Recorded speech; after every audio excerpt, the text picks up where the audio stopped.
A Fox News alert. The United States Attorney General Eric Holder is expected to announce later today that he will resign his office. An event has been scheduled 4:30 p.m. Eastern Time at the White House, about 5 hours from now.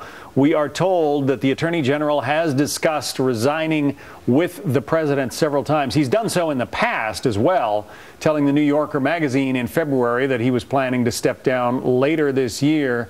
Let's talk about it with Jonah Goldberg, editor-at-large for National Review Online and a Fox News contributor. He is one of the few cabinet members left from who were originally appointed in the Obama administration. He has also, Jonah, been a lightning rod for criticism from you and others.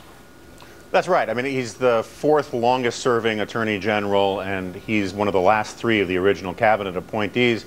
But the reason he stayed in longer than a lot of others is I believe, is because he's been basically a political fixer, a firewall for the President of the United States, a stonewaller, and he serves much the way Bobby Kennedy did for JFK as in many ways, a politicized attorney general / hatchet man for the president. And this is going to create some really interesting political problems for the White House when he steps down, because the nomination and confirmation battle is going to be very interesting. Right, and what is interesting about that too is there is the prospect of Republicans taking over the Senate. They would have to confirm his replacement, and they could either, under these new rules engineered by Democrats in the Senate, there could be some interesting changes afoot. Right. Well, that may be why he's resigning now, is this is maybe the last moment he can and get in under the wire with the Democratic-controlled lame duck Senate that we would get after the election if the Republicans take back the Senate. Harry Reid could then jam him through with those revised rules. But even if that's the case, if they do that, look, if they do it before the election, then you're going to have this very awkward moment where everyone gets to make Eric Holder's tenure and whoever this person who's going to replace Holder into an issue going into the final weeks of the election, which could be, pretty radioactive, given that you'd have to talk about Fast and Furious and the IRS and the stonewalling and investigating our colleague James Rosen and all of that. And I'm not sure that's all that great for the president. But regardless, those issues are going to come up whenever the confirmation hearings are. Republicans still have the right to ask them, even if they don't control the Senate.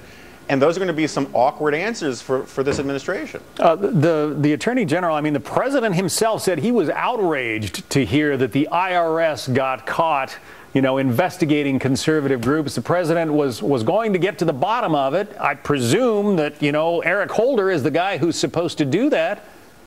Nothing much has happened. Yeah, well, maybe the president's emails to Eric Holder about this were erased by accident. Look, I mean, I think that episode is a perfect example of something I've been talking about on a whole wide array of issues, where the president's idea of solving a problem is saying the right words to make the questions about the problem go away. That was his approach to ISIS. That was his approach to foreign policy, Afghanistan, and ordering the surge. He sees things as he sees his problem solving as saying the words and doing as little as possible to make the political problem go away. And the key person in many instances to make the actual problem go away has been Eric Holder, who's slow-walked any number of investigations, who serves as sort of the flak catcher for the President of the United States, and has a certain bizarre immunity among a lot of people in the mainstream media. If John Ashcroft had behaved half as politicized as Eric Holder has, the New York Times would be, sparking riots. So who do you see taking over that job? And anybody in the department now? Is there a deputy?